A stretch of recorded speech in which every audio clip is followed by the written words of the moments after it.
Yes,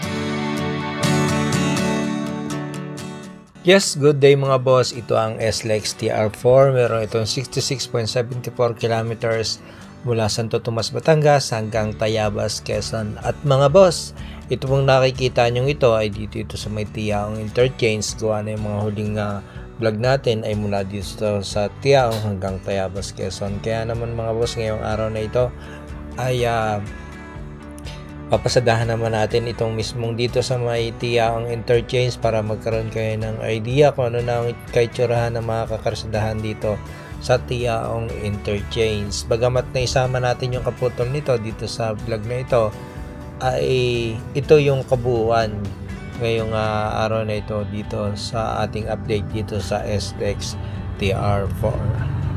Siya nga pala mga boss, kung bago ka pala sa channel na ito, kung kalimutan mag-subscribe at pindutin yung bell button dyan sa baba para ma-notify ka pagka nagustuhan mo ang ganitong klase ng video, at saka pakishare na din para mapanood din ng iba.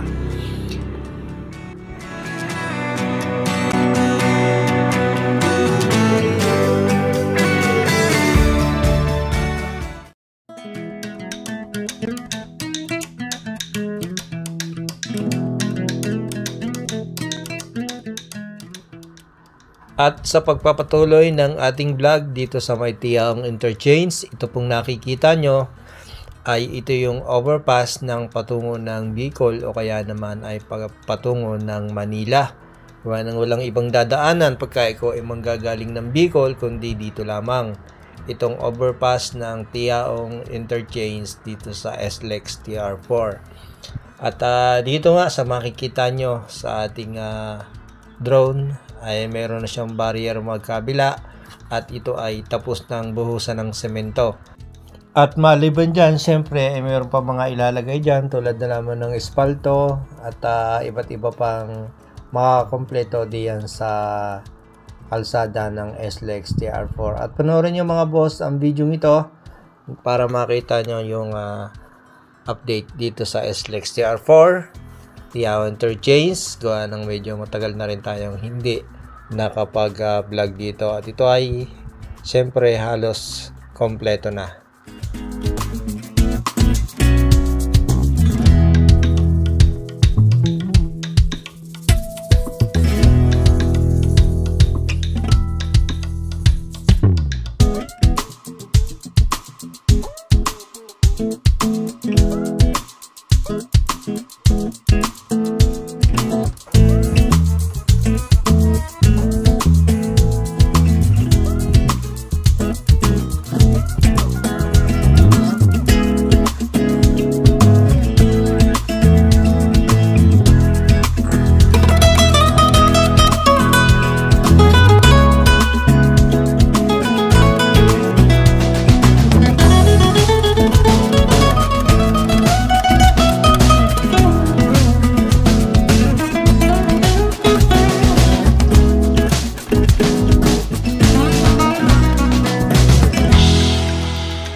tayo dumaan sa may papuntang circle.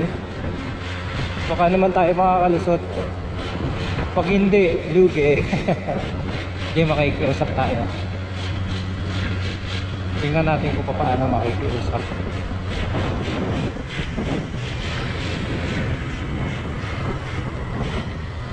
Ito dito, may daan dito.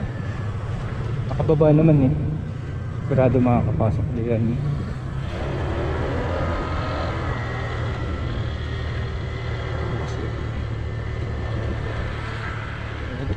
Bukas.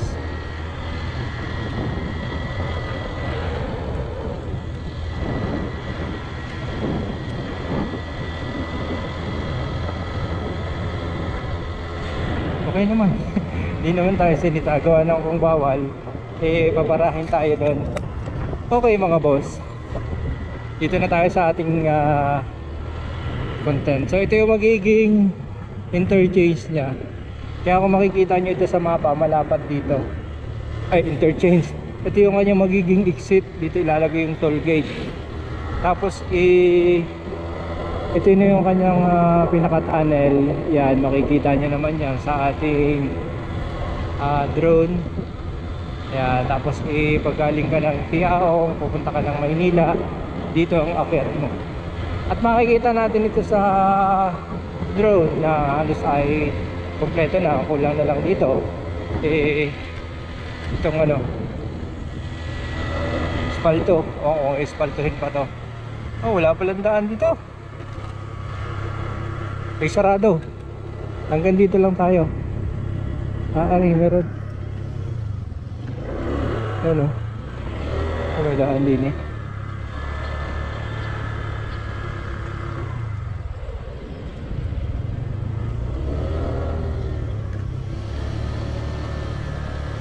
Tirahan po.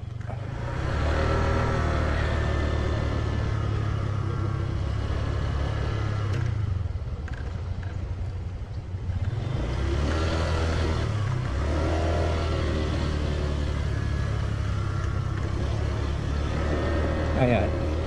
Sabi naman may bantay din doon eh. Ay klase naman naglulusutan dito. Ang kulit natin ano. So yan mga boss, ito ay karugtong ng vlog natin na dito sa may SLEX TR4 may mga harang o may mga tali.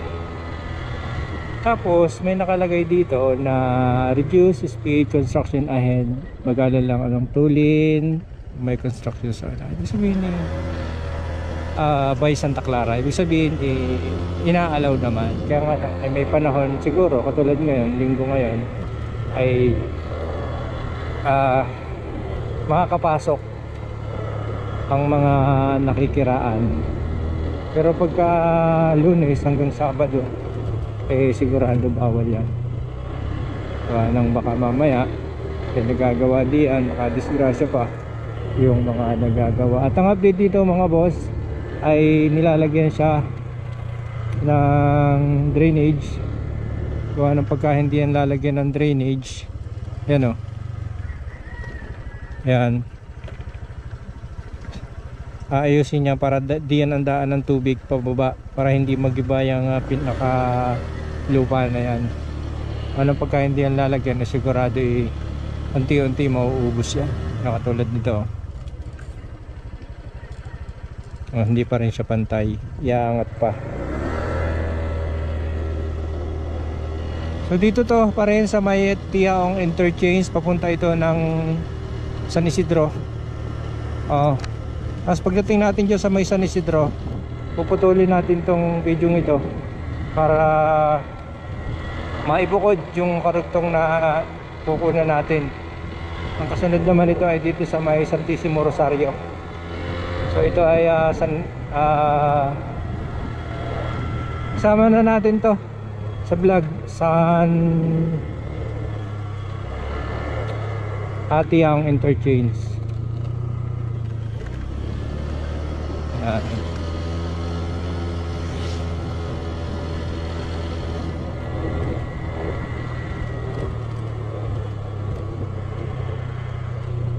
Halos ay tapos na ang pagbubuhos ng semento dito. Espalto na lang ang kulang nito. Tapos yung mga ano nga, yung mga drainage sa gilid, kailangan makumpleto yan para hindi maano yung lupa. Ganda na, no? Tagal ko din hindi nakadaan dito mga boss. Kaya ngayon maganda ang panahon, ay di samantalahin natin ang pagkakataon.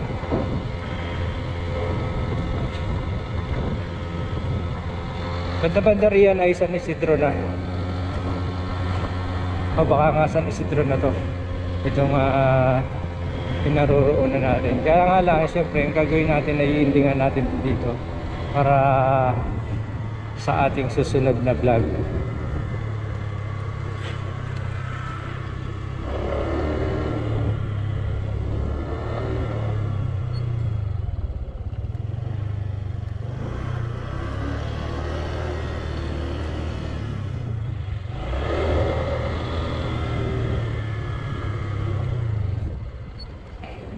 Santa Clara nga pala to.